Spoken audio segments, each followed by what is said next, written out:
Assalamualaikum warahmatullahi wabarakatuh.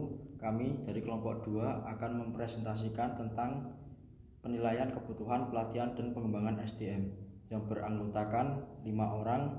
Yang pertama yaitu Budi Indra Setiawan, NIM 2018 11059, dan saya sendiri Muhammad Askar Diansyah, NIM 2018 11060. Dan yang ketiga Ayu Novita Dewi, NIM 2018 11066. Yang keempat Amelia Nur Fitriana Dewi, NIM 2018 11067, dan yang terakhir Adnan Wijaya 2018 11074. Saya akan memulai dari pengertian penilaian kebutuhan. Secara singkatnya, penilaian kebutuhan merupakan langkah awal sebelum mengadakan program pelatihan dan cara penting untuk mengalokasikan pelatihan secara efektif. Untuk menghasilkan program pelatihan yang tepat harus didasari langkah awal yang tepat. Selain sebagai dasar menentukan pelatihan, penilaian kebutuhan juga menyediakan ukuran untuk mengantisipasi masalah-masalah yang akan datang. Jadi kita sendiri harus mempersiapkan risiko yang akan terjadi apabila kita sedang melakukan suatu penyelesaian. Selanjutnya akan dibacakan oleh Budi Indra Setiawan. Dasar-dasar pelatihan dan pengembangan SDM. Yang pertama, pelatihan atau training adalah proses sistematis pertambahan tingkah laku para karyawan dalam satu arah untuk meningkatkan pengetahuan dan keterampilan seorang pegawai atau tenaga kerja dalam melaksanakan tugas atau pekerjaan.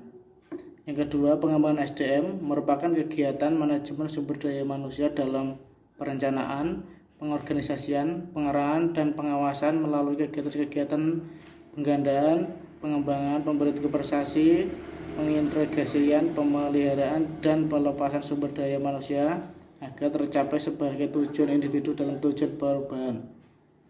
Persamaan pelatihan dan pengembangan. Pelatihan dan pengembangan keduanya memiliki kesamaan, yaitu memberi pengajaran dalam penambahan pengetahuan, keterampilan, dan perubahan sikap agar tujuan organisasi bisa tercapai secara efektif dan efisien. Menurut Sedamayanti menyatakan bahwa persamaan antara pelatihan dan pengembangan yaitu keduanya memberi pengajaran dalam penambahan pengetahuan, keterampilan, dan perubahan sikap. Selanjutnya akan dilanjutkan oleh Dewi. Materi yang selanjutnya akan saya sampaikan. Yang pertama, perbedaan pelatihan dan pengembangan. Pelatihan SDM dari segi konsentrasi: 1. Pekerjaan yang bersifat teknis. 2. Fokus pada suatu bidang kerja. Pengembangan SDM dalam segi konsentrasi: 1. Peningkatan kualitas dan kapasitas diri. 2. Fokus pada hubungan antara individu dan organisasi. Perbedaan yang kedua, pelatihan SDM dari segi orientasi: 1. Orientasi pada pelatih. 2. Orientasi pada tugas. Pengembangan SDM dari segi orientasi: 1. Orientasi peserta. 2. Orientasi proses. Dari segi waktu, pelatihan SDM jangka pendek, pengembangan SDM jangka panjang. Dalam segi alat ukur efektivitas: 1. Kinerja. 2. Pembiayaan. 3. Kelulusan. 4. Sertifikasi. Pengembangan SDM: 1. Tidak kekurangan SDM. 2. Kemungkinan promosi dari kalangan internal. 3. SDM kompetitif. Manfaat pelatihan dan pengembangan: 1. Peningkatan produktivitas kerja sebagai keseluruhan, antara lain karena tidak terjadinya pemborosan karena kecermatan melaksanakan tugas. Kedua, terjadinya proses pengambilan keputusan yang lebih cepat dan tepat karena melibatkan para pegawai yang bertanggung jawab. 3. Meningkatkan semangat kerja seluruh tenaga kerja dalam organisasi dengan komitmen organisasional yang lebih tinggi. 4. Mendorong sikap keterbukaan manajemen melalui penerapan gaya manajerial yang partisipatif. 5. Memperlancar jalannya komunikasi yang efektif yang pada gilirannya memperlancar proses perumusan kebijaksanaan organisasi dan operasionalisasinya. Keenam, penyelesaian konflik secara fungsional yang dampaknya adalah tumbuh suburnya rasa persatuan dan suasana kekeluargaan di kalangan para anggota organisasi. Materi selanjutnya akan disampaikan oleh Amelia.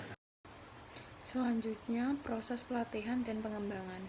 Sebagai sebuah proses, pelatihan dan pengembangan sumber daya manusia dimulai dengan yang pertama, penentuan kebutuhan pelatihan dan pengembangan atau suatu penilaian kebutuhan yang komprehensif. Yang kedua, penetapan tujuan yang bersifat umum dan spesifik.